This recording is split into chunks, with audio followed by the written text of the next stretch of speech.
प्रिय बालक जी, स्वागत है आप सभी के गुरुकुल आश्रम के इस यूट्यूब चैनल पर। और इस लेक्चर में आपको दिख रहा होगा यहाँ पर बायोलॉजी। तो आज हम लोग जीव विज्ञान का एक नया सेशन लेकर आए हैं। नया चैप्टर होगा।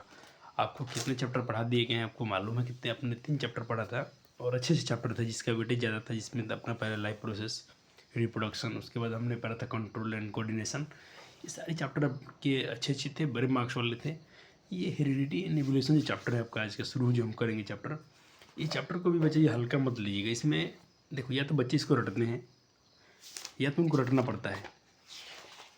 खुद हम लोग ये पढ़े थे, हम लोग को रटना पड़ा था, लेकिन आपके टीचर बहुत अच्छे मिले हैं आपको। मैं बोल रहा हूँ कि सिर्फ आप मेरे माध्यम से नोट्स को पढ़ रहे हैं, लेकिन ये जो मैं नोट्स बनाता हूँ एक अच्छे अच्छे फैकल्टीज के नोट्स है। तो ये चैप्टर की मैं बात कर रहा हूँ, ये चैप्टर क्लास 12th में जाके आपको बहुत सपोर्ट करेगा। ठीक है, ऐसे सारे चैप्टर आपको क्लास 12th में ज्वाइंट हो जाएंगे। लेकिन इसका एक चैप्टर वहाँ से भी है जहाँ पर एक प्रॉपर इसका अलग से चैप्टर है। ठीक, तो मैं आपको पढ़ने का तरीका बता रहा हूँ कि हम जैसे आज आपको पढ़ना है। ठीक, जाके आज अपने चैप्टर को जरूर रीड कीजिएगा, क्योंकि चैप्टर में आपका फ्लो बन जाए, आपको ये चैप्टर टफ ना लगे। ठीक, और सबसे अच्छी बात कि आप चैप्टर शुरू से पढ़ते हैं तो ये चैप्टर में आपको तकलीफ नहीं होगी।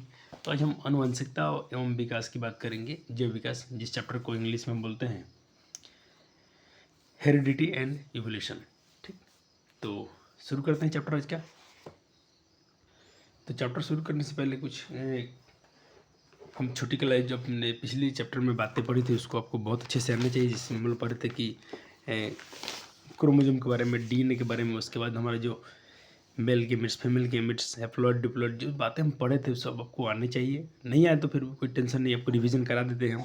आप एक बात तो ध्यान रखिए बच्चे, जब लेक्चर को पूरा देखिएगा, नोट्स जरूर बनाइएगा, क्योंकि नोट्स आपके खुद के काम आएंगे। आप किसी और का नोट्स लेके कुछ नहीं कर सकते हो, या अपने जो भी आप यहाँ से पढ़ के जाओगे उसको खुद से अपने हाथ से लिखना है और एक बार एनसीईआरटी रीड कर लेनी है। क्वेश्चन बैंक थोड़ा देखते रहिए, क्योंकि आपका सेंटर एग्जाम भी सामने है, तो क्वेश्चन बैंक आपको बहुत राहत देगा।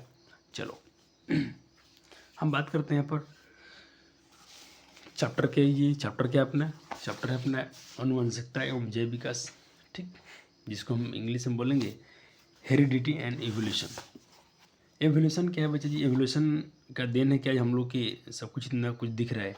अब आपने कहीं इतिहास इतिहास पढ़ा होगा कि प्राचीन काल में हम लोग जो भी पूर्वज थे वो थोड़े झुक के चलते थे, बाद में थोड़ा सीधा होकर चलने लगे, शायद उनकी पहले पूंछ हुआ करती थी। लेकिन इतना हम लोग वेरिएशन हुआ, विकास हुआ, होते होते होते आज हम लोग ऐसे पूरा बहुत कम थी, कितने डेवलप दिखते हैं आज। तो ऐसा शरीर हमारा बहुत पहले नहीं था, हज़ारों लाखों साल पहले ऐसा शरीर नहीं था। इसमें कुछ क्या हुआ, वेरिएशन आया, इसी को हम बोलते हैं इवोल्यूशन। ठीक, तो पहले हम हेरिडिटी के बारे में पढ़ेंगे।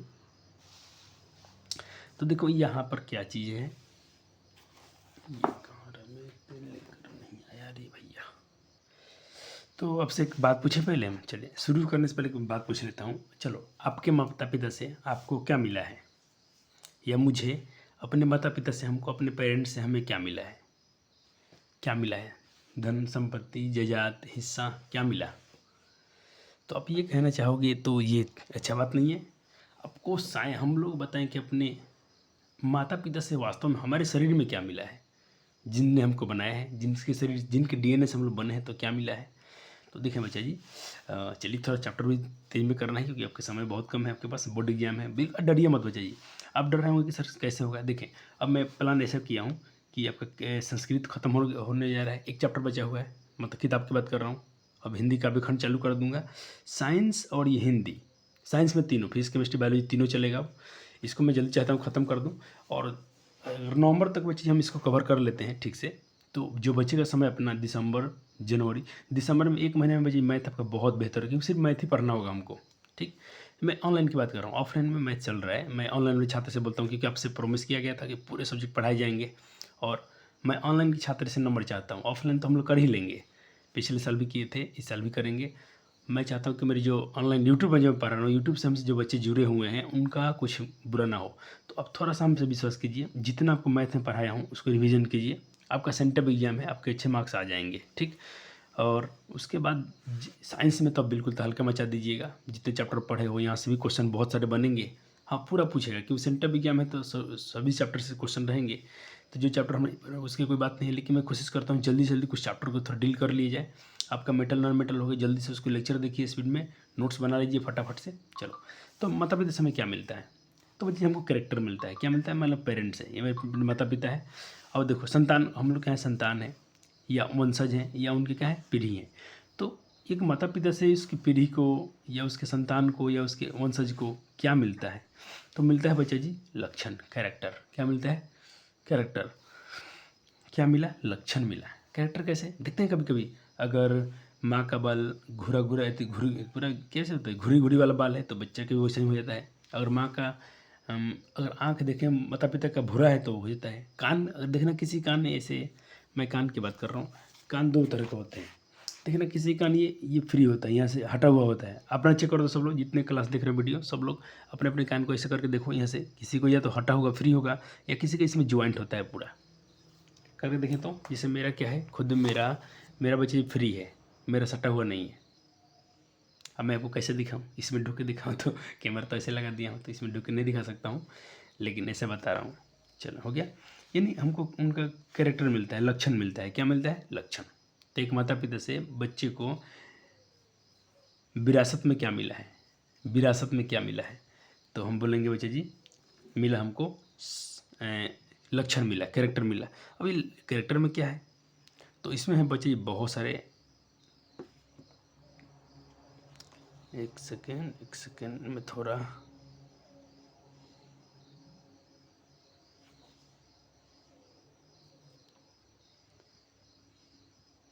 हमें क्या मिला जी? कैरेक्टर मिला, कैरेक्टर मिला।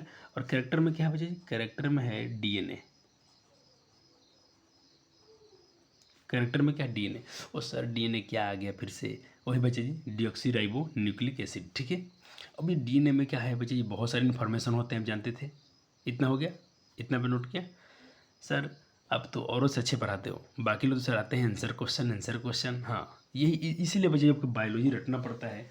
और मैंने फील किया कि मेरे यूट्यूब चैनल पर जी अगर मेरा अच्छा व्यूज आया है कोई एवरेज में, तो बायो में आया है। लेकिन ऐसा नहीं बच्चे, आपको फिजिक्स केमिस्ट्री भी इससे भी बेहतर पढ़ाए गए हैं। अब हो सकता है कि आपके पढ़ने का तरीका पहले से थोड़ा अलग होगा, आप आंसर क्वेश्चन रटने वाले छात्र होंगे बहुत सारे जो अपने चैनल पर नहीं जुड़ते हैं, लेकिन जो भी इसमें समझने वाले होंगे, जिनको साइंस सीखना है, तो उनके लिए बहुत अच्छे लेक्चर होते हैं अपने। हो गया, आगे बढ़े। हाँ सर देखिए, अब डीएनए क्या है? अब डीएनए में क्या होता है? डीएनए में बच्चा जी देखिए, हमारे आंखों का रंग कैसा होगा, बाल बाल कैसे होंगे, कान कैसा होगा, शरीर की बनावट कैसी होगी, ठीक, इत्यादि इन्फॉर्मेशन रहता है। इनकी इन्फॉर्मेशन होती है, इनकी सूचना रहती है। हो गया। तो माता पिता से हमें क्या मिला? इनहेरिट में क्या मिला? इनहेरिट मतलब होता है बच्चे जी वंशागत में क्या मिला उनसे? तो हमें वंशागत में मिला है बच्चा जी कैरेक्टर। कैरेक्टर में क्या है? डीएनए, ठीक। अब आपके चैप्टर जो होता है बच्चा जी, अब हम दो टर्म को यहाँ समझने वाले हैं, हेरिडिटी के बारे में और वेरिएशन के बारे में, ठीक। ये वेरिएशन क्या है और अनुवांशिकता क्या है? हेरिडिटी मतलब अनुवांशिकता, यानी हम पढ़ेंगे अनुवांशिकता और विविधता में क्या डिफरेंस है, ये क्या है, विभिन्नता या वेरिएशन क्या है।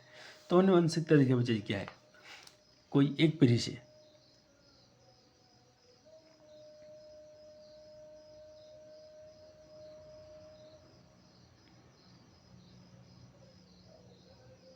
थोड़ा पीडीएफ भी दिखा रहा हूँ, मुझे आपको बहुत सारी चीज़ दिखाना है इसीलिए। चलो देखिए, एक पीढ़ी से दूसरी पीढ़ी में वही लक्षण बोले तो वही कैरेक्टर बोले तो वही डीएनए, या लक्षणों का संचरण को हम इंग्लिश में बोलते हैं ट्रांसमिशन अनुवंशिकता हेरिडिटी कहलाती है। बच्चे जी आप हिंदी को इंग्लिश जरूर लिखिएगा। सर आपको सर इंग्लिश में क्यों बच्चा जी? क्योंकि मेरे प्यारे छात्र आप जा रहे हैं, क्लास 11th को जाएंगे, क्लास 12th को जाएंगे, और कहीं ना कहीं आप ग्रेजुएशन करने वाले हो, कोई गवर्नमेंट जॉब की फिर थी आपकी लक्ष्य हैं। बहुत सारे बच्चे डॉक्टर इंजीनियर बहुत कुछ बनना चाहते हो, तो आपको सारी पढ़ाई आपकी इंग्लिश में होने वाली है आगे चलकर। तो थोड़ी थोड़ी सिलेक्शन में अभी से डाल रहा हूँ, मानता हूँ हम लोग बिहार बोर्ड से हैं, कोई टेंशन नहीं है। बच्चे देखिए, अगर आप इंग्लिश मीडियम में होते तो मुझे तकलीफ नहीं था, क्योंकि इंग्लिश मीडियम पर आपके पास कंटेंट था, ये सब आपको पढ़ा दिए थे। लेकिन अब समस्या है कि आप लोग हिंदी माध्यम में हो, ठीक। लेकिन समस्या नहीं है, सर हैं भैया आपके साथ है तो बिल्कुल समस्या का है वो आपके लिए तो एक प्लस पॉइंट है कि आपको हिंदी इंग्लिश दोनों साथ में भी समझने को मिल जाएगा। तो देखो, एक पीढ़ी से, एक जनरेशन से, पीढ़ी को बच्चे हम लोग इंग्लिश में जनरेशन बोलते हैं, एक जनरेशन से दूसरे जनरेशन में कोई लक्षण का ट्रांसफर होता थी, संचरण होता है, ट्रांसफर उसमें उसका एक पीढ़ी से दूसरे पीढ़ी में लक्षण जाते हैं, उसको हम लोग बच्चे जी अनुवांशिकता यानी हेरिडिटी कहते हैं, ठीक हो गया। अब ये वेरिएशन क्या है? अब ये विविधता क्या है, देखें विविधता के बारे में।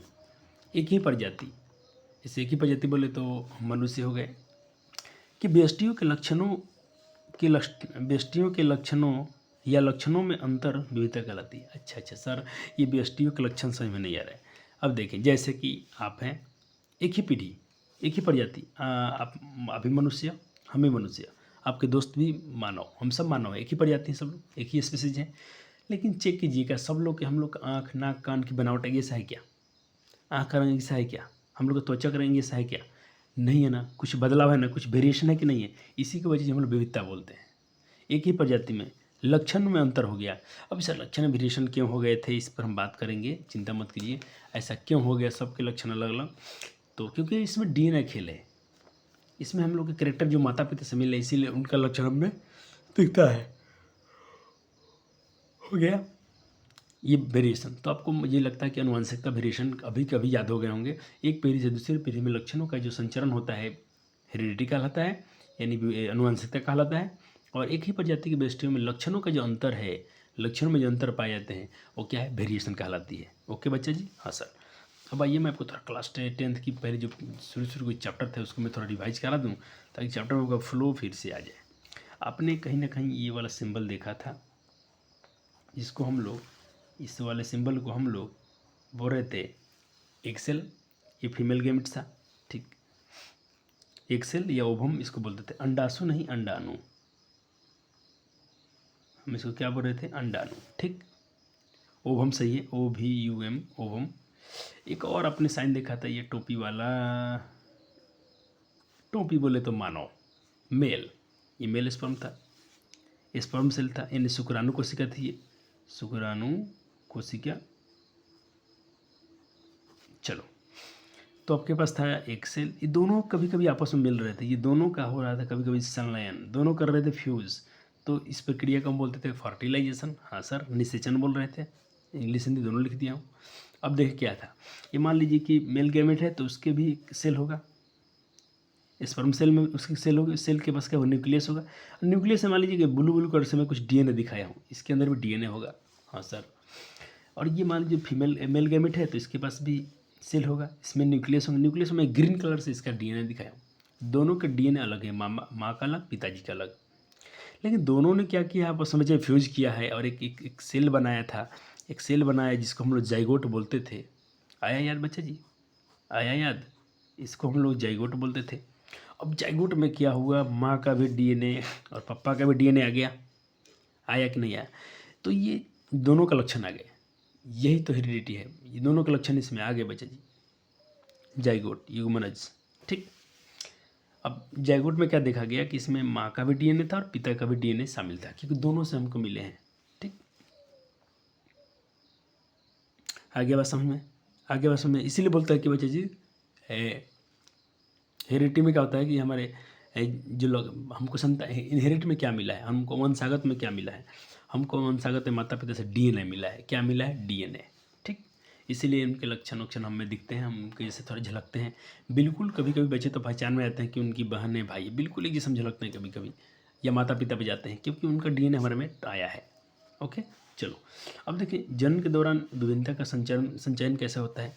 संचयन मतलब ये जो हम जन्म करते हैं तो हमारे उनके माता पिता के जो भी कुछ लक्षण हमें कैसे आते हैं, ठीक। तो मैं इसको आपको तो PDF से कराने वाला हूँ, थोड़ा सा देखिएगा। तो पहले आप हेडिंग बना लीजिए, ये वाला, जन्म के दौरान विभिन्नताओं का संचयन, ठीक।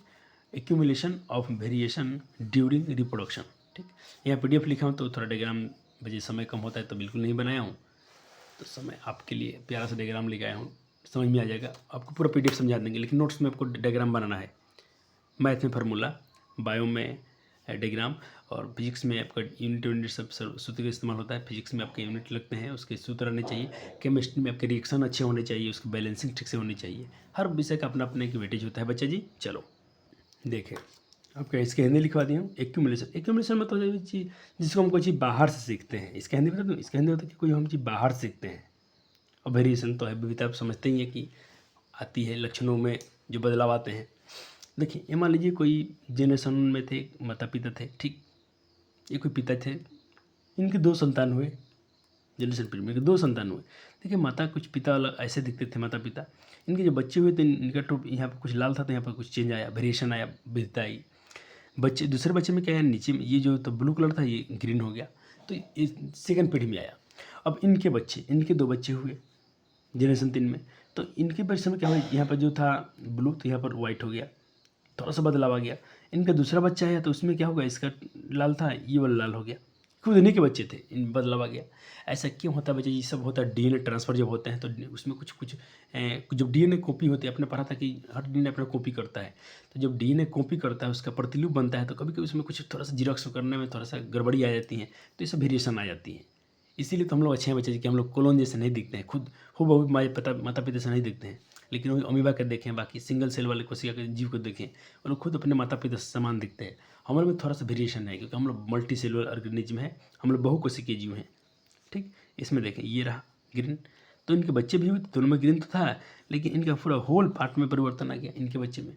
तो ये जनरेशन 1, जनरेशन 2, जनरेशन 3, यानी इसको बोलेंगे पीढ़ी 1, इसको आप लिखिए जनरेशन GEN शॉर्ट में लिखा है, पर जनरेशन आप लिख सकते हो GEN, जेन 1 यानी जनरेशन 1, पीढ़ी 1, इसको हिंदी में लिख दीजिएगा पीढ़ी 1, पीढ़ी 2, पीढ़ी 3। इंग्लिश में लिखना है जनरेशन 1, जनरेशन 2, जनरेशन 3, और ये बदलाव आपको डायग्राम में दिखाने हैं। इसको हम बोलते हैं जी accumulation of variation during reproduction. जब भी जन्म होता है तो उसके दौरान कुछ बदलाव आते हैं, इसको हम बोलते हैं एक्यूमुलेशन। ठीक है, हो गया, बन गया चित्र। हाँ सर चित्र बन गया, इस पर हम आधारित आपको कुछ बातें समझाएंगे। चलो, मैं देखो यहाँ बनाया था लेकिन थोड़ा दीदी बनाई थी लेकिन थोड़ा समय कम था तो छुड़वा दिया, मतलब रहने दीजिए क्योंकि बच्चों को नोट्स देना जरूरी है। तो आपको तो अच्छा नहीं है कि पूरा कलरफुल नोट्स दिख गया, आपको क्या चाहिए, अभी रुक जाए। चलो, अब आपने जो भी देखा, जो भी बदलाव आपने देखा, इस पर आधारित हम कुछ प्रश्नों की बात करेंगे।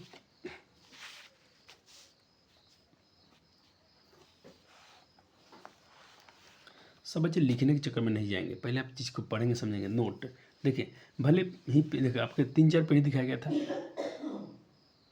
भले ही जनरेशन 3 और 4 के व्यक्ति की एक ही पीढ़ी के हैं, सब लोग, कोई भी ऐसा हो सकता है, कोई, मैं आपको 3 जनरेशन दिखाया था, आपको जनरेशन 3, 4, 5, 6 कई पीढ़ी दिख जाए, सब एक ही जो व्यक्ति हैं एक ही पीढ़ी के हों, वे कुछ अद्वितीय अंतर दिखाते हैं, कुछ ना कुछ हमें अंतर दिखता है बच्चा जी, जो उनके अपने हैं, जो उनका अपना खुद का अंतर है, और कुछ अंतर जो उनके माता पिता से आनुवंशिकता में मिले हुए हैं। कुछ तो अंतर बच्चे जी होता है कि देखो हम लोग हैं बच्चे जी, बहुत सारे बच्चे, कुछ कुछ अंतर है, कुछ बच्चे थोड़ा बहुत नटखट होता है, कुछ अच्छे बच्चों को शांत होते हैं, कुछ लड़ते रहते हैं, हर प्रकार के इंसान, तो कुछ उनका लक्षण है, कुछ माता पिता से मिल जाता है।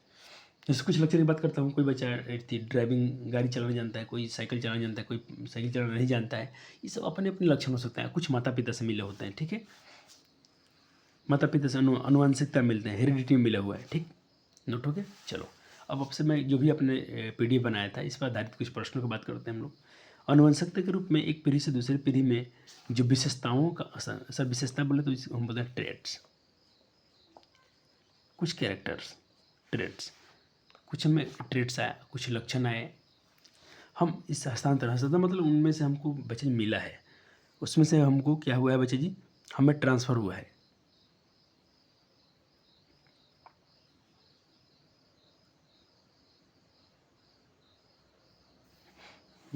पास, हस्तांतरण मतलब जो पास हुआ माता पिता से आया, जो एक पीढ़ी से दूसरे पीढ़ी में, देखिए ये एक पीढ़ी से दूसरे पीढ़ी में क्या हो रहा था भाई, जो भी कुछ वेरिएशन पास हो रहा था, इस पीढ़ी से इसमें आया, फिर इसका इसमें जाएगा। ठीक, तो जो कुछ एक पीढ़ी से दूसरी पीढ़ी में जो ट्रेड्स के हस्तांतरण होता है, पास होता है, को आनुवंशिकता के रूप में जाना जाता है। इसके भी हम लोग आनुवंशिकता के रूप में, हेरिडिटी के रूप में जानते हैं। दूसरा, वंशानुक्रम, जो इसको वंशानुक्रम नहीं, इसको हम लोग वंशागत बोल सकते हैं। एक मिनट, इसका मैं हिंदी शुद्ध कर देता हूँ थोड़ा सा, इनहेरिटेंस। देखिए पालक जी, इसको वंशानुक्रम को हम लोग एक अच्छा भाषा में इसको वंशागति बोलते हैं। क्या बोलते हैं? और इसको हम लोग विरासत बोलते हैं। विरासत जो माता पिता से मिला होता है। देखो इसके बहुत सारे वर्ड हैं, मैं इसलिए लिखता हूँ कि बच्चे चैप्टर बहुत थोड़ा, देखो बच्चे कौन कन्फ्यूज होते हैं, जिनके पास इसका वर्ड के थोड़ा सा, जिसके इसके टर्मिनोलॉजी को जो नहीं समझेगा इस चैप्टर में परेशान करेगा। और आपको टेंशन है, आपको सारी जितने हमको आता है, जो नहीं आता है उसको सबको जरूर सिखा देंगे ताकि आपको दिक्कत ना हो। देखिए एक तो अपने वंशानुक्रम सीखा, इनहेरिटेंस का मतलब ये वर्ड मिल जाए, कहीं पर आपको ये वर्ड मिल जाए विरासत। विरासत बोले तो माता पिता से जो हमको उनसे मिला है, धन दौलत की बात नहीं हो रहा है, एक वंशागति, ये सारे वर्ड जो हैं बच्चा जी एक है। तो आप इसको जरूर लिखिएगा नोट्स में, इसलिए बोला हूँ थोड़ा नोट्स लिखने से पहले समझ लीजिए आपको कैसे लिखना है। वंशागति ब्रैकेट में इसको लिखना है, ब्रैकेट में इसको लिखना है, फिर उसका इंग्लिश एक लिख देना है, इनहेरिटेंस। ठीक, चलो अब आगे बढ़ते हैं।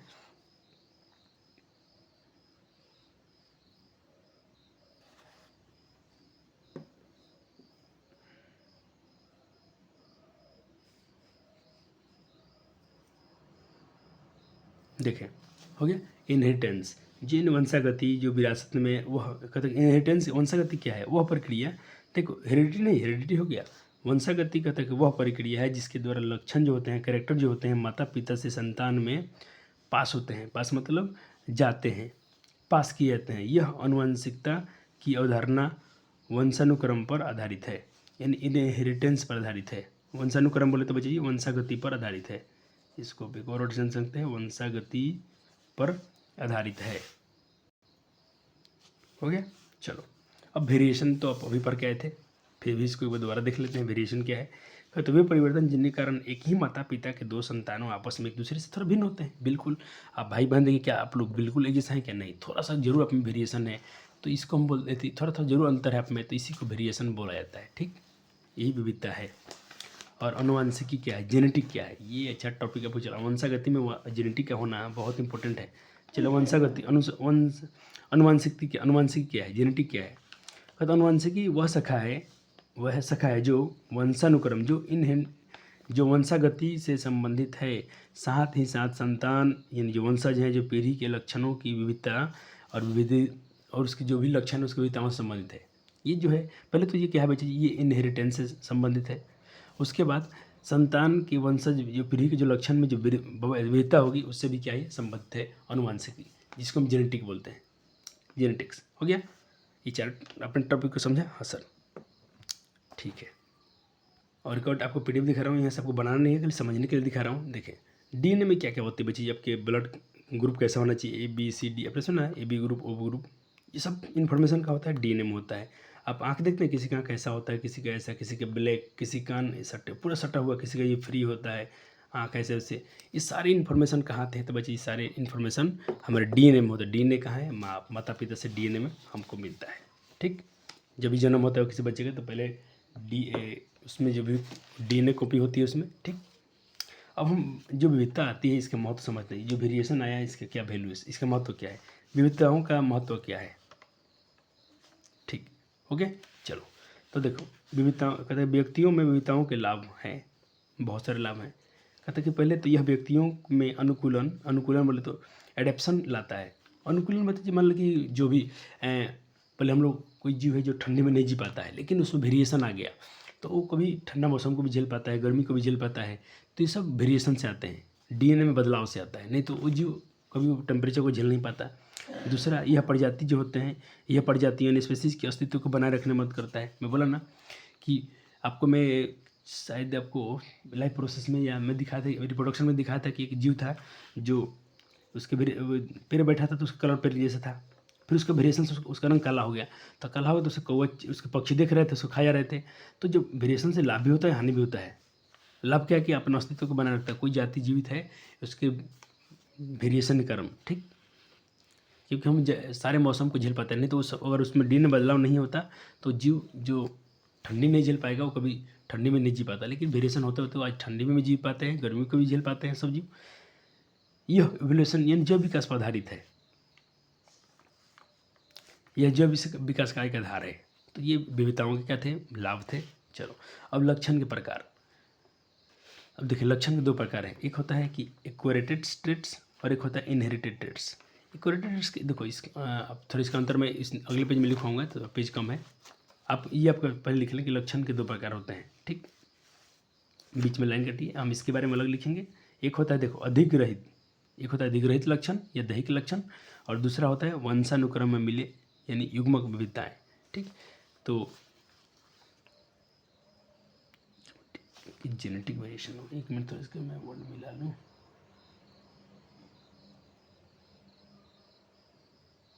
ठीक है,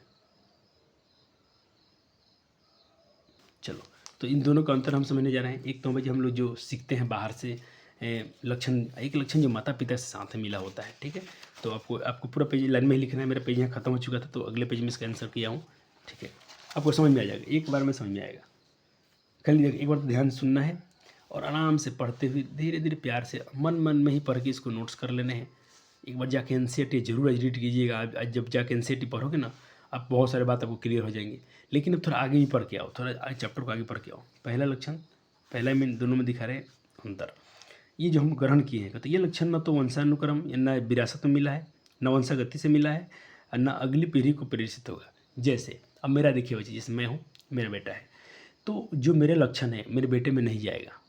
लक्षण मतलब क्या है, जैसे मैं टीचिंग कर रहा हूँ, पढ़ा रहा हूँ, तो ये मैंने बाहर से सीखा है, ये माता पिता से नहीं मिला है। क्योंकि हमारे माता पिता पढ़े लिखे नहीं थे, हमारी माँ भी नहीं पढ़ी है, पापा भी नहीं पढ़े, दोनों नहीं पढ़े थे, लेकिन हमने पढ़ा। तो ये जो हमने बाहर से पढ़ के हमने कुछ बाहर से सीखा। पापा बस गाड़ी चला लेते थे, मैं 4 चक्का नहीं चला पाता हूँ, ठीक। तो उन्होंने सीखा था, तो उनका लक्षण हमें नहीं आया। ये बात बोला जा रहा है कि अगले पीढ़ी में नहीं जा पाएगा। इसको हम बोलते हैं बच्चे जी, इसको बोलते हैं एक्वायर्ड ट्रेट्स, ऐसा लक्षण जो हम बाहर सीखते हैं। ये देखें, दूसरा जो है, इनमें लक्षणों को विरासत में प्राप्त, इसमें जो होता है बच्चे जी, ये वंशागति से प्राप्त हुआ है, ये इनहेरिट में प्राप्त हुआ है। ये लक्षण जो होता है बच्चे जी, ये इनहेरिट में प्राप्त हुए हैं। इनहेरिटेड में तो होता है बच्चे, इसको विरासत में बोलते हैं, क्या बोलते थे, बच्चे आपको इंग्लिश इसलिए बता रहा हूँ कि बहुत जरूरी है। इनहेरिटेड विरासत, ये वंशागति से मिला है, और साथ ही अगली पीढ़ी को जाएगा भी।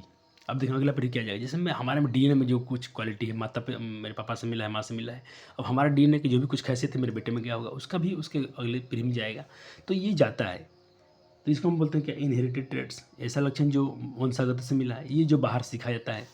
जैसे यह लक्षण जन्म के बाद प्राप्त किया जाता है, यह लक्षण जन्म के बाद होता है, ये जन्म के दौरान होता है, यह लक्षण जन्म के दौरान होता है। जैसे हम लोग माँ के गर्भ में पल रहे हैं, तब से ही सारे लक्षण हमारे में आना शुरू हो जाते हैं। माँ का जो भी कलर है, स्किन है, बाल है, आँख है, कान, सब ये लक्षण आने लगते हैं। एग्जाम्पल के लिए, जैसे हम इसको बाहर वाला मैं क्यों बोल रहा हूँ, जैसे मैं ज्ञान प्राप्त करना, अब कोई बच्चा पढ़ के बहुत तेज हो गया, पढ़ा तो उसका बेटा जरूरी नहीं कि वही पढ़ के बहुत तेज हो जाए। कान को छेदना, कान हम बाहर में छेदवाते हैं, जन्म से ही किसी कान छेदा हुआ नहीं है। ऐसा नहीं कि माँ का कान छेदा हुआ है तो बेटी भी जन्म लेगी तो उसका भी कान छेदा हुआ होगा, ऐसा नहीं होता है। ड्राइविंग, पापा गाड़ी चला रहे थे तो जरूरी नहीं कि मैं भी गाड़ी चला ही लेता हूँ, इत्यादि कलाएँ और बातें कुछ बहुत सारी इसमें लिखी गई हैं। आप इसको समझ सकते हैं। आपके पापा में होगा जो आप में शायद नहीं होगा, क्योंकि उन्होंने सीखा है, अब इसको भी सीखना पड़ेगा। अब देखिए, ये अंदर से ही जन्म से ही क्या मिलता है, त्वचा, अपना त्वचा का रंग कैसा होना चाहिए, आँख कैसा होना चाहिए, ये सारे इन्फॉर्मेशन कहाँ था, डीएनए में। बहुत अच्छे, बहुत अच्छे। और आँख का रंग, कान आकार कैसा होना चाहिए, कान सटा हुआ कि बाइलोब के फ्री, ये सब इन्फॉर्मेशन कहाँ थे, तो डीएनए में थे। तो ये हमको मिला बच्चा जी, ये मिला इनहेरिटेड में, ये वंशानुक्रम से मिला, ये वंशागति लक्षण है, और ये मिला अधिकृत लक्षण, ये बाहर से मिला लक्षण। ओके, चलो हो गया नोट्स। अब नोट्स कर लो ना, क्या दिक्कत है। देखो जी, वीडियो का आगे पीछे करना आपके हाथ में है।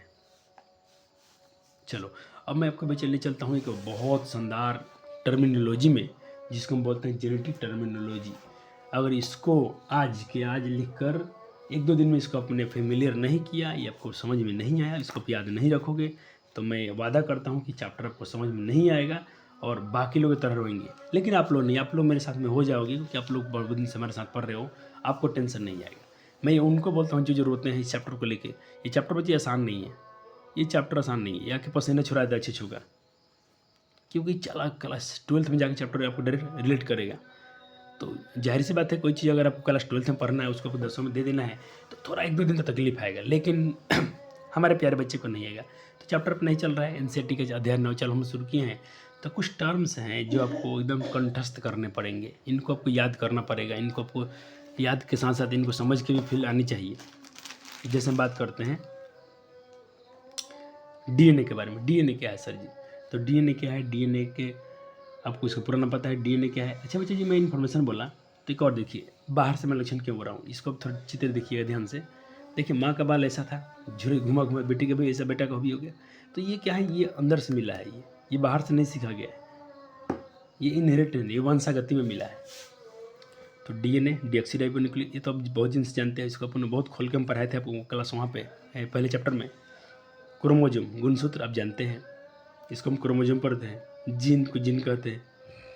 अलील, एलीले मत पढ़ना इसको, अलील। इसको क्या पढ़ते हैं बच्चे जी?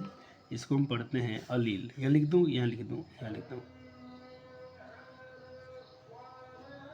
अलील। अलील क्या होता है? युग्म विकल्पी। कोई जोरा में होगा, विकल्प में होगा, इसको हम बोलेंगे युग्म विकल्पी। सबको ये सब समझ। देखो युग्म विकल्पी, द्विगुण, ये बहुत परेशान करता है, ये सारा परेशान करेगा, लेकिन टेंशन मत लो। एक बार आपको थोड़ा सा ये वर्ड बहुत बार बार यूज होंगे चैप्टर में पूरे, तो इसको थोड़ा ध्यान में रखना है। अलील यानी युग्म विकल्पी। डिप्लॉयड तो आप जानते हैं द्विगुणित, जिसको हम 2n लिखा करते थे, 2n। हैप्लॉयड मतलब अगुणित, जिसको हम सिर्फ n से लिख देते थे अगर ये कुछ गुणसूत्र थे तो। अब बात है कि डोमिनेंट, डोमिनेंट वर्ड आएगा तो इसका मतलब समझिएगा प्रभावी, प्रभावी लक्षण। तो डोमिनेंट एलील, ALLELE, ALLELE, प्रभावी युग्म विकल्पी। डोमिनेंट, देखो डोमिनेंट एलील कहें चाहे डोमिनेंट ट्रेट कहें, दोनों सेम वर्ड यूज होगा। ये वर्ड साथ में यूज होंगे, तो वही प्रभावी विशेषक या प्रभावी लक्षण कहें या प्रभावी युग्म विकल्पी कहें चलेगा। अब देखें ट्रेट्स के लिए दो वर्ड आएगा, कहीं ट्रेट लिखा होगा तो कहीं कैरेक्टर लिखा होगा, दोनों सेम वर्ड में आएंगे। लक्षण कहें या विशेषक कहें, बात एक है। हो गया? ये सब आपको थोड़ा भी टर्म्स, ये वर्ड है, वर्ड मीनिंग है। इसको बोला जाता है बच्चा जी, इस वर्ड को बोला जाता है जेनेटिक टर्मिनोलॉजी। जेनेटिक टर्मिनोलॉजी यानी अनुवांशिक शब्दावली। ये वर्ड आपको नहीं आएंगे तो चैप्टर आपको अनुवांशिकता समझ में नहीं आएगा, मैं लिख के दे रहा हूँ। लेकिन आपको नहीं, आप मेरे प्रिय वॉरियर हो, आपको टेंशन नहीं काहे गले में, एकदम बने रहिए, नोट्स बनाते चलिए सुंदर अक्षर में। देखिए भाई ये मेरा लेटेस्ट नोट्स है, इस साल के नोट्स है। बोलो राइटिंग सुधार दिया कि नहीं सुधार दिया हूँ? एक बार जल्दी से कमेंट कर दीजिएगा कि सर जी आपका राइटिंग कैसा है। ओके चलो हो गया। अब रिसेसिव अलील, ठीक है। अप्रभावी युग्म विकल्प विशेषक। फिनोटाइप, जहाँ फिनोटाइप आएगा समझ लीजिए कि यहाँ पर बात हो रहा है लक्षण प्ररूप की बात हो रहा है। जीनोट, देखो अब देखो डोमिनेंट मतलब प्रभावी, रिसेसिव मतलब अप्रभावी, ठीक, इसको आप याद रखेंगे। फिनोटाइप मतलब, फिनोटाइप को हम लोग लक्षण प्ररूप बोलते हैं, जीनोटाइप को मतलब जीन प्ररूप बोलते हैं, जीन का कोई रूप होगा तो जीनोटाइप। और होमोजाइगस, ये वर्ड बहुत आएगा। होमोजाइगस का मतलब होगा बच्चे सम युग्म विकल्प, सम युग्मजी, सम युग्मजी, ठीक। बच्चे ये मैं वर्ड इसलिए लिखवाता हूँ, कहीं नोट्स में मेरा अगर इसके बदले में कुछ गलत वर्ड लिखा होगा कहीं कहीं पे, तो आप इसको ही यूज कीजिएगा, क्योंकि मैंने इस साल इसको अच्छे से करेक्शन किया है। पिछले साल थोड़ा हम लोग ट्रांसलेट करते करते थोड़ा सा कुछ वर्ड उसके अलग भी लिखे गए हैं, तो आप इन वर्ड को बिल्कुल याद कर लेंगे। जहाँ जहाँ वर्ड मैं लिखूँगा कि फिनोटाइप जीनोटाइप, तो आप इसको हिंदी में वही लिखिएगा, ठीक। हेट्रोजाइगस, होमोजाइगस मतलब सम युग्म की, प्योर कंडीशन मतलब शुद्ध स्थिति। वैसे सम युग्मजी कहो या सम युग्मक, युग्मम, बस युग्मक नहीं, कम नहीं लगना है, सम युग्मजी, सम युग्मग, युग्मम, युग्म, सम युग्म कहो चाहे सम युग्मजी कहो। हेट्रोजाइगस मतलब विषम युग्मजी या संकर स्थिति। संकर स्थिति मतलब हाइब्रिड कंडीशन के लिए, हाइब्रिड कंडीशन। हाइब्रिड मतलब दोगला, दोगला समझते हैं, हाइब्रिड। जैसे आपको गेहूँ थी, गाय यहाँ की थी और जो अपना देसी गाय है, सांड मान लो कि कहीं का और है, उन दोनों का नस्ल, दोनों के गैमेट्स को एक बार में थी सेल, एक बार निश्चय करके जो बच्चे पैदा करेंगे उसको दोगला बोलेंगे। मतलब अलग अलग प्रजाति आपस में जनन कर लें तो ये हाइब्रिड कहलाता है। इससे क्या होता है बच्चे जी, लेकिन कुछ फ़ायदे इसके होते हैं। जैसे हम लोग खेती में ज़्यादा इस्तेमाल करते हैं, फसल वसल में फसल ज़्यादा होता है, दूध में भी ज़्यादा होता है। जैसे कि जर्सी गाय का नाम सुनो, ज़्यादा दूध देती है, क्योंकि उसमें ऐसा ही किया गया है। विदेशी सांड होगा, देसी गाय होगी, दोनों के द्वारा जो बच्चे पैदा कराते हैं, जो उसके बच्चे होंगे बहुत दुधारू होते हैं, बहुत दूध करेंगे, ठीक। लेकिन क्वालिटी थोड़ा जाती है, ये आपको पता है। हेट्रोजाइगस, ठीक है, विषमयुगी या संकर स्थिति। मोनोब्रिड क्रॉस यानी एक संकरण। मोनो हाइब्रिड, देखो मोनो हाइब्रिड क्रॉस एक संकरण। डाई हाइब्रिड क्रॉस द्विसंकर संकरण। ये इतने वर्ड आपको दिमाग में पूरे पूरे बस जाने चाहिए। और मैं इसको एक बार छोटा करके एक बार फोटो खींचता हूँ, इसको मैं लगा दूंगा कहाँ पर, अपने इसमें, कहाँ लगाइएगा बच्चे, इसको लगा दीजिएगा इसमें, क्या बोलते हैं,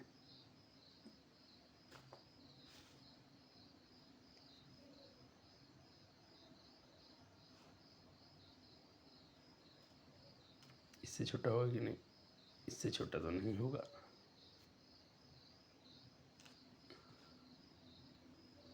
चलो थंबनेल में लगाएंगे।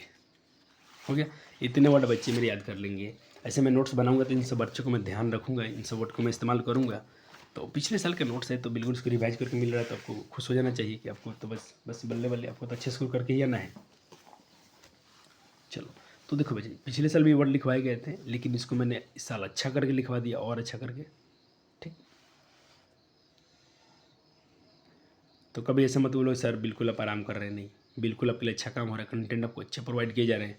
बच्चे ये पिछले साल का नोट, इसको पढ़ के बच्चे ने अच्छे स्कोर किए हैं, आप बिल्कुल 100 के करीब में हो, और उनका सिलेबस ऐसा ही चल रहा था, वो घबराते नहीं थे। ऐसे मत कि घबरा के पूरा आप लोग थक जाइएगा। चलो इतना वर्ड हो गया।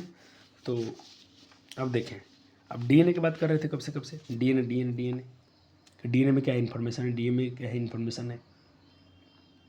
तो मैं आपको थोड़ा एक और पीडीएफ दिखाऊंगा, इसको आप लिखना तो नहीं चाहेंगे क्योंकि ये थोड़ा आपके लिए हो जाएंगे टफ। देखो, अब मैं बात करता हूँ डीएनए के बारे में। जैसे यहाँ कि मनुष्य दिख रहा है, एक मानव है, इनके डीएनए है। ठीक, अब देखो डीएनए क्या होती है, धागे की संरचना होती है, पढ़े थे। डीएनए क्या है, धागे की संरचना होती है, जिसमें क्या है बहुत सारे, मैं थोड़ा इसमें आपको और जूम करूँगा ताकि आपको दिखे बड़े बड़े वर्ड, ताकि इसको पढ़ लें, क्योंकि आपको नोट्स में तो नहीं करना, पढ़ना जरूरी है। मुझे लगता है बच्चे पढ़ लेंगे। खैर देखो, एक human body made of trillion cells, एक ह्यूमन बॉडी जो बना है बहुत सारे सेल से मिलकर बना है, with an identical set of gene, उसमें बहुत सारे जीन का सेट है। ठीक, इसको बोला जा रहा है, एक शब्द डीएनए, डीएनए का ही सब बारे में बताया जा रहा है। एक यहाँ चीज़ दिखाएगा, इसको बोला कि इच सेल, प्रत्येक सेल जो होते हैं न्यूक्लियस कंटेंट, प्रत्येक सेल में न्यूक्लियस होता है, एंड आइडेंटिकल, उनका अपना पहचान सेट होता है, जिसमें chromosomes which found in pairs, उसमें क्रोमोजोम जो होते हैं पेयर में होते हैं, जोड़ा में होते हैं। अब देखें, यहाँ पर एक चीज़ दिखाएगा, जिसे हम लोग क्रोमोजोम बोल रहे हैं, ये पेयर में है।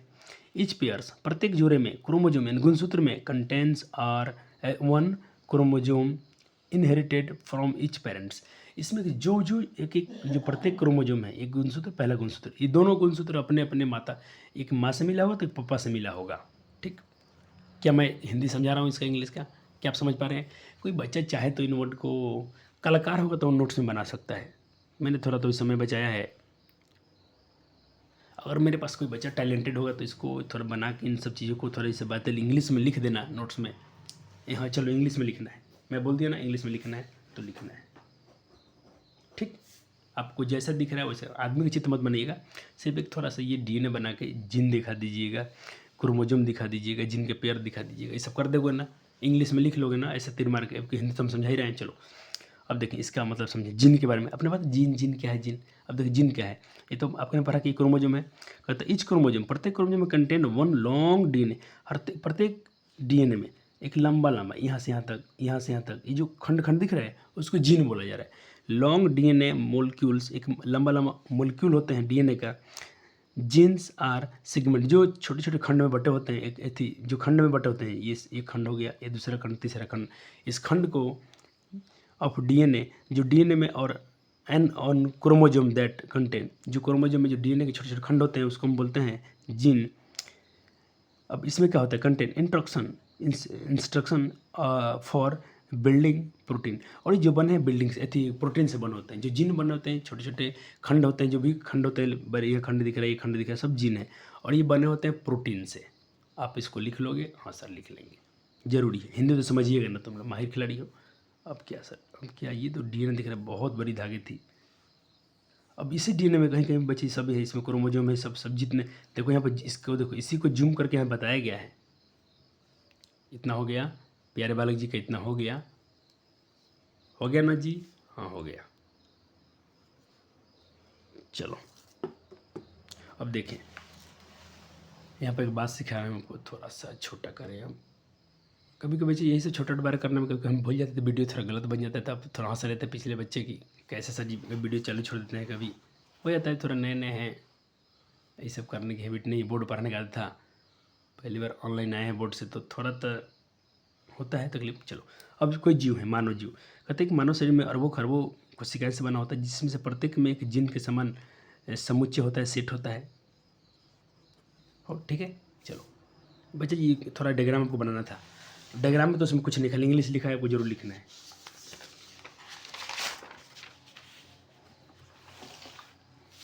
चले अब देखें, प्रत्येक कोशिका में के नाभिक में गुणसूत्रों का एक समान सेट होता है, जो पेयर में पाए जाते थे। हाँ उसका हिंदी बताया हूँ, सबका हिंदी लिखवा दिया हूँ। देखो गुणसूत्रों में प्रत्येक जीरो में प्रत्येक में माता पिता से इन्हें विरासत में, इसको वंशागत में, इसको वंशागत याद करिए, अच्छा लगता है।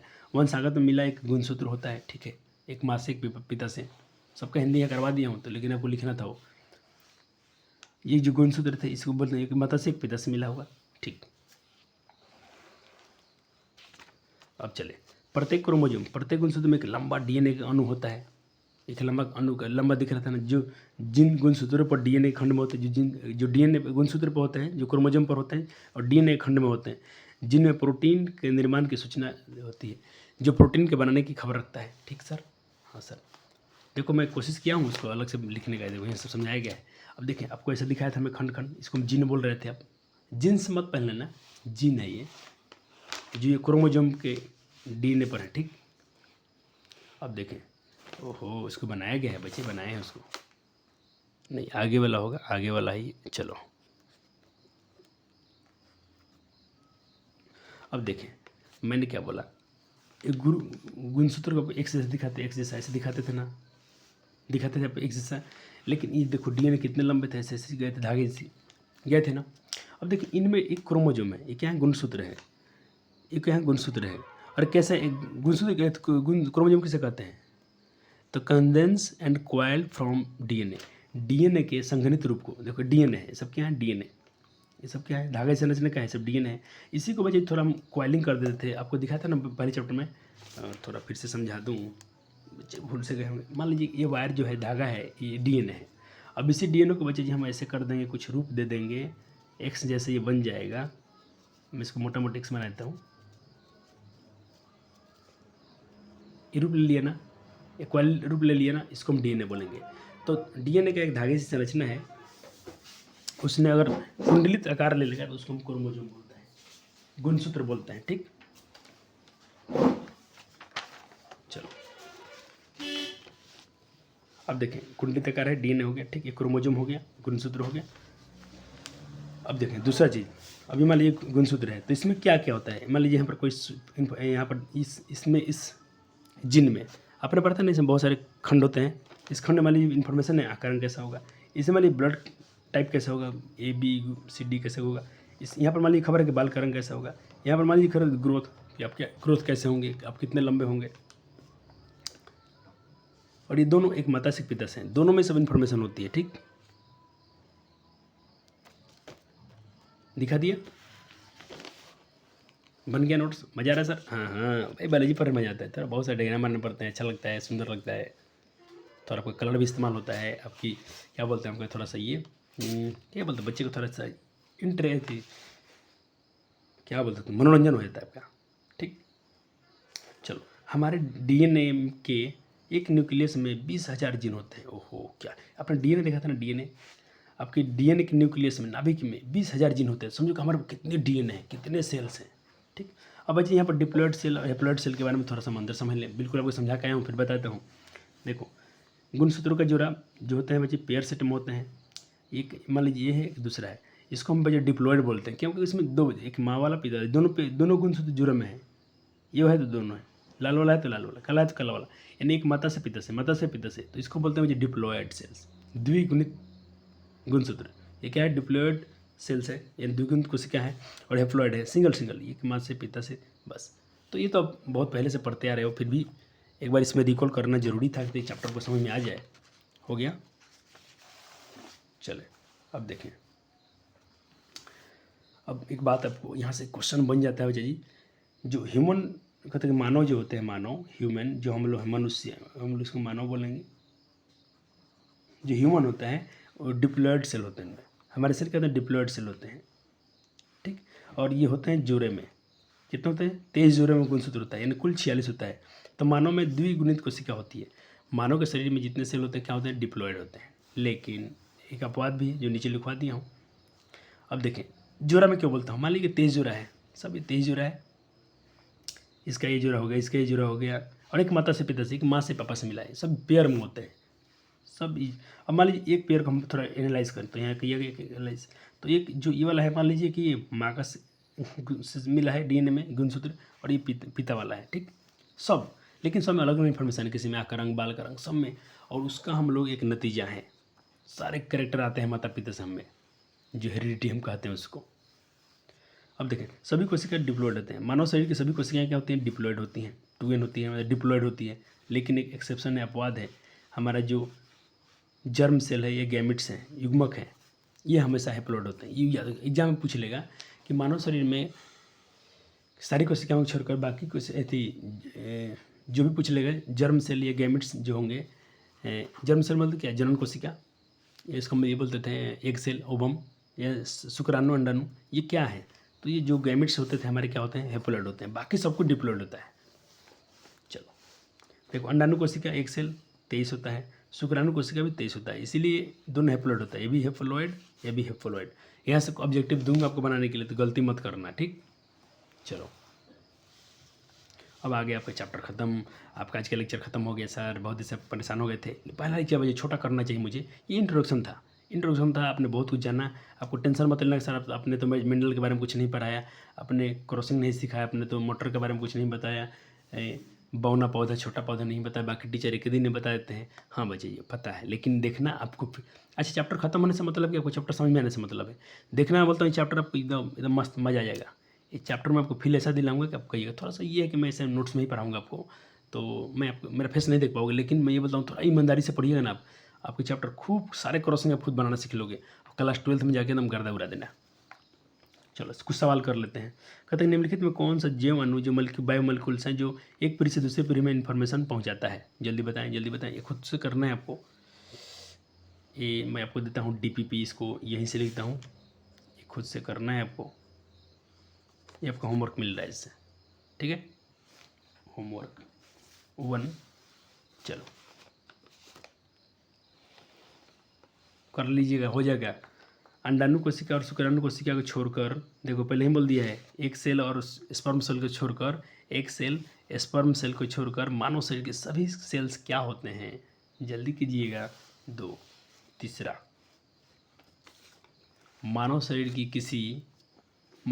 किसी सामान्य कोशिका में गुणसूत्र की संख्या कितनी होती है? कितने पेयर में होते हैं? जरूर कीजिएगा।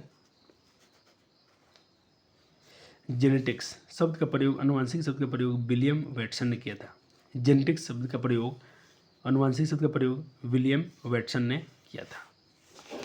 अब जो भी आपके क्वेश्चन थे उसको आपने कर लिया होगा, अब उसका आंसर मिला लीजिए।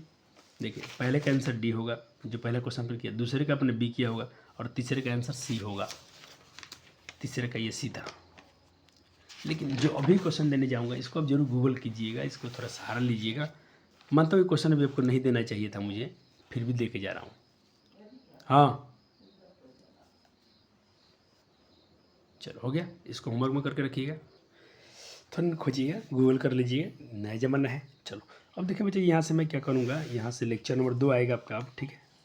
ठीक, ये वीडियो बच्चे बहुत आपको पसंद आया होगा, मेरा उम्मीद है। आपने बहुत चीज़ समझा कर, देखिए बाकी लोगों को रटना पड़ता होगा, आपको नहीं।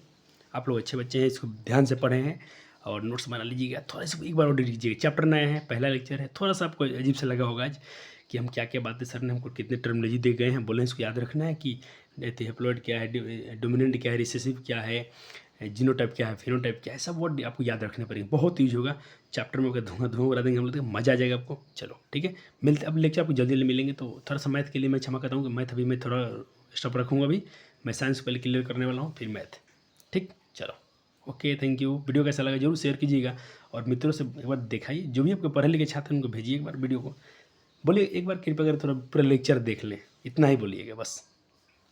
नोट्स बनाए ना बनाए, अगर नहीं पढ़ना चाहते तो बोलिए 2-3 लेक्चर देख लीजिए, देखने में क्या लगता है, ज्ञान तो जरूर मिलेगा। कुछ नहीं, आप कुछ नहीं सीखोगे तो आपको कुछ लॉस भी नहीं होगा, इतना मैं कहता हूँ। समय तो लॉस नहीं होने दिया जाएगा, क्योंकि आपका मैं वीडियो छोटा भी होता है, रिकॉर्डेड वीडियो है, तो उनको बोलिएगा। ठीक, शुक्रिया, लव यू सो मच। आपका बहुत बहुत प्यार हमको मिलता रहता है। लाइक वीडियो को जरूर कीजिएगा, शेयर, और अपना जो भी सुझाव होगा जरूर इसमें कमेंट कीजिएगा। मिलते हैं अगले वीडियो में। और केमिस्ट्री का लेक्चर आपका शुरू हो रहा है, नया से शुरू होने में जा रहा है, उसको भी जल्दी जल्दी मेटल नॉन ख़त्म कर लीजिए। आपको हो सकता है कि आपका कार्बन उसके योग शुरू हो जाएगा आज ही। धन्यवाद।